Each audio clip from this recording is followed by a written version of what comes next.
Part 1. The Tragic Beginning. A young woman stumbled and fell hard onto the dry, cracked ground.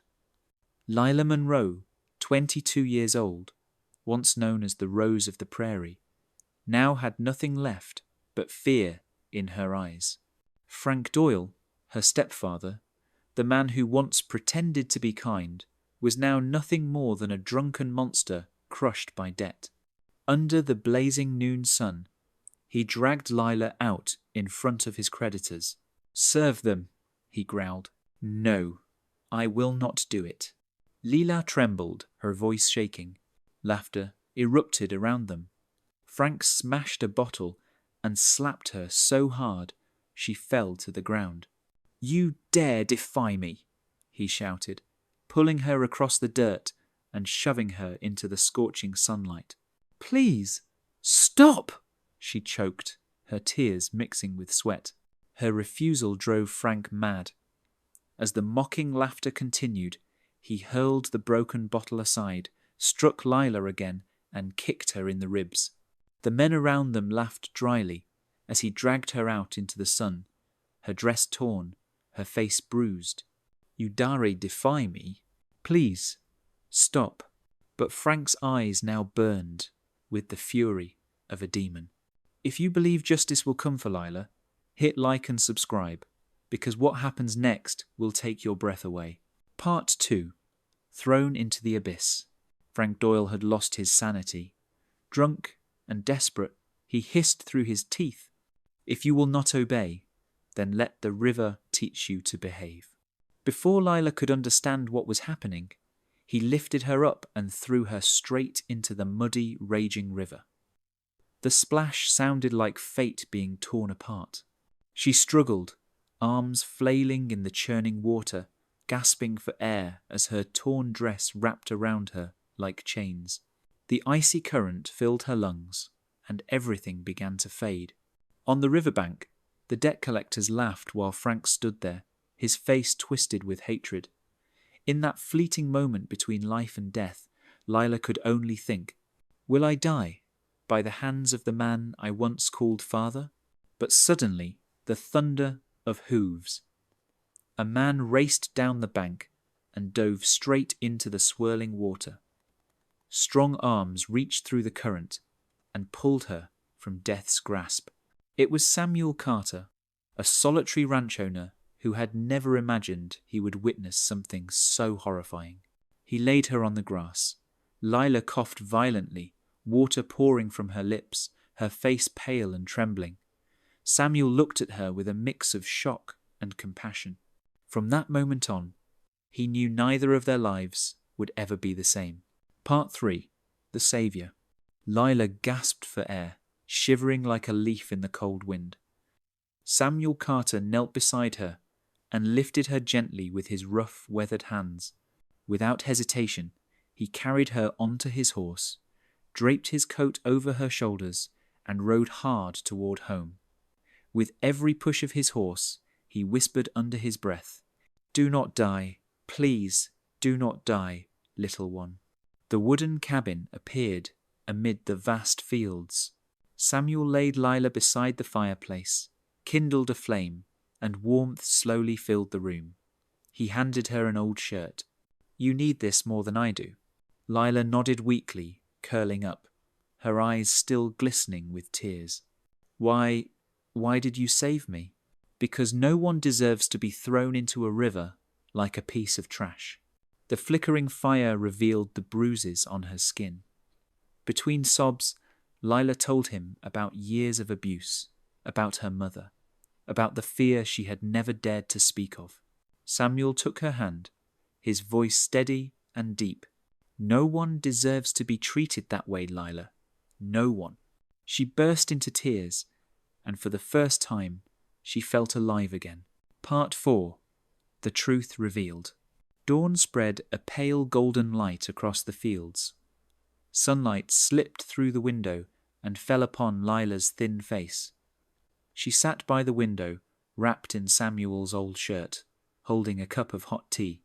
The rising steam was as fragile as the breath she had just regained. For the first time in years, She felt peace, but it was a fragile peace, as fleeting as morning mist.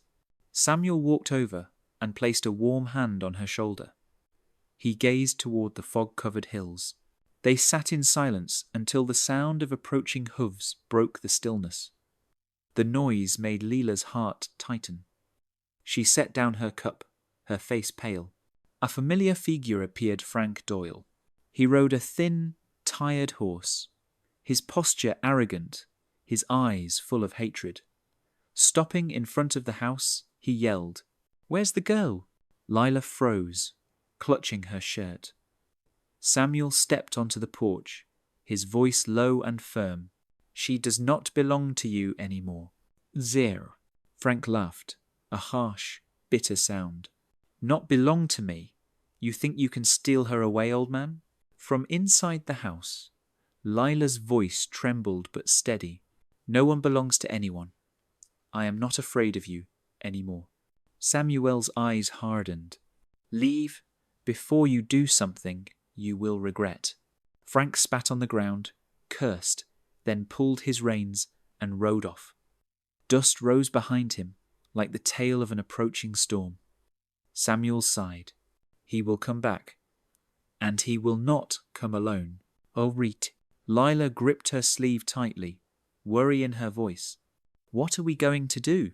Samuel thought for a moment, then said, "There is one man who can help Sheriff Henry Hawkins from the eastern town. He is a man of justice." That very day, Samuel rode to the sheriff's office and told him everything. The beatings, the debts, the river. Hawkins listened silently, his eyes sharp as steel, then stood up. "Bring her to me. If Frank Doyle shows his face again, he will answer to the law." No. When Samuel returned to the ranch, he brought not just news, but a glimmer of hope, small, yet bright enough to pierce their darkness. Part 5. The Nightmare Returns. Night fell, and heavy clouds blanketed the sky. The wind howled through the cracks in the cabin, carrying a chill of foreboding. Inside, the fire still burned, but it could not warm the unease rising in Samuel Carter's chest. He paced the floor, his rifle within reach. He knew Frank Doyle, a drunk, vengeful, reckless man who never admitted defeat. Lila sat by the fire, clutching a cup of hot tea, her eyes red. He will come back, will he not?" she whispered. Samuel stopped, looked at her for a long moment, then said softly, "Yes, and he will not be alone." Before his words had fully left his lips, the sound of galloping hooves echoed in the distance, fast, heavy, relentless. Dogs barked furiously outside. Lila dropped her cup, and it shattered on the wooden floor.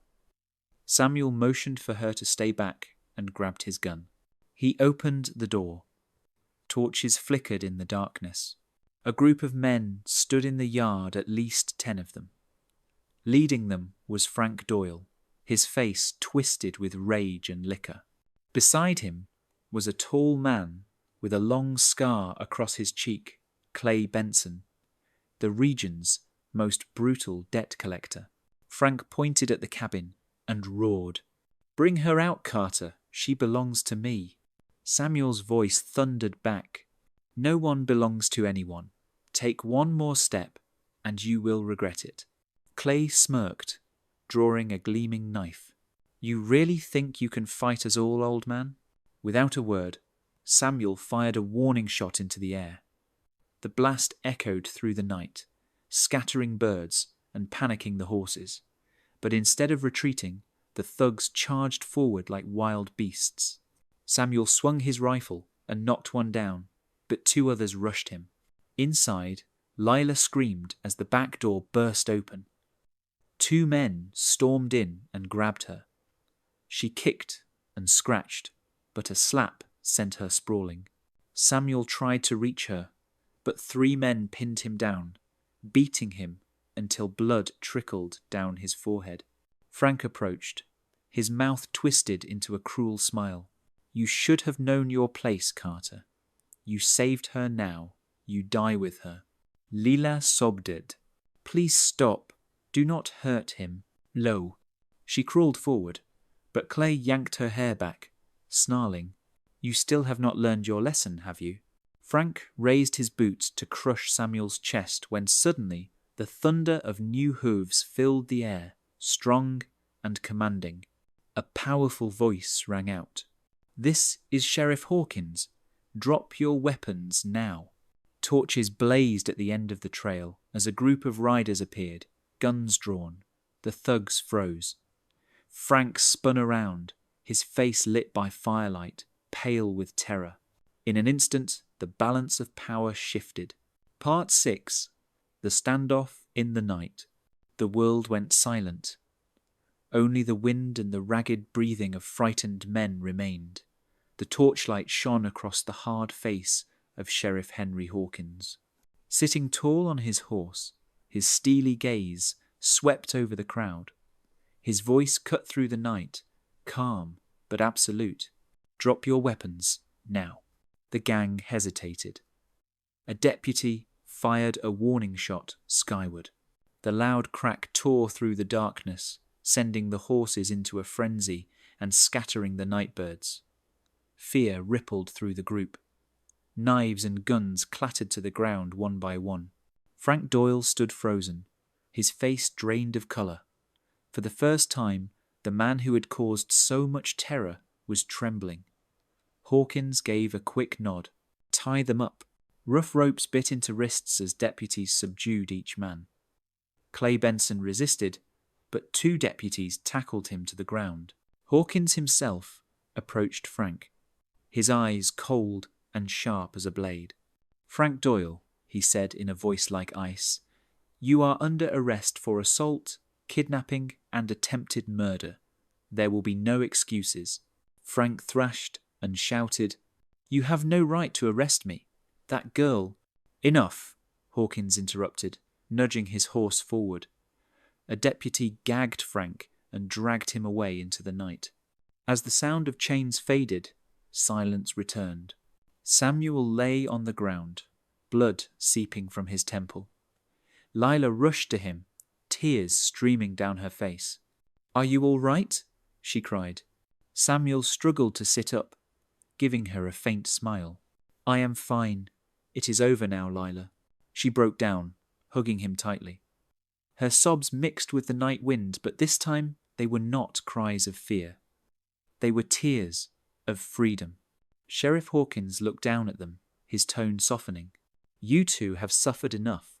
From now on, let justice take care of the rest. The posse rode off, their torches fading into the darkness. In the quiet yard, Samuel and Lila stood side by side. The sky above seemed vast and open because within them, the nightmare had finally ended. Part 7. The Dawn of Freedom. Morning painted the fields gold, after a night of chaos. Sunlight broke through the mist, glimmering on Lila Monroe's hair. She stood on the porch, wearing Samuel Carter's old shirt, her eyes fixed on the distant horizon. No more shouting, no more gunfire, no more galloping hooves, only the soft wind and the gentle song of birds. Samuel stepped outside, holding a steaming cup of coffee. He stood beside her for a moment, then said quietly, You look different. No more fear in your eyes. Lila smiled faintly, her lips trembling. I think maybe God never forgot me. He just waited until I was strong enough to believe again. Samuel nodded, his gaze warm, like the fading fire in the hearth. Sometimes light only appears when we believe it is gone forever. They looked out over the fields together. The wounds on Lila's body had not yet healed, but in that sunlight she was no longer a victim, she was a survivor. A woman who had faced darkness and reclaimed herself. Samuel said softly, You have walked through hell, Lila, but what I admire most is that you chose to live. Tears ran down her cheeks, but they were tears of hope. I will live. I will start over right here. No. A morning breeze swept across the prairie, carrying the scent of grass and the quiet laughter of the young woman. The fire inside the house still glowed faintly, like the hearts of two souls who had once lost faith, now finding light in each other. The narrator's voice rose over the peaceful dawn. Their story reminds us that even in the darkest valley, there is always a hand reaching to pull us back into the light. That no matter how shattered the past may be, the future still holds room for redemption, for kindness, and for humanity. And a question echoes for the listener. If you ever see someone like Lila broken, but still trying to live, what will you do? Turn away, or be the one who reaches out to pull them from the river? Sunlight spread across the wide, endless prairie.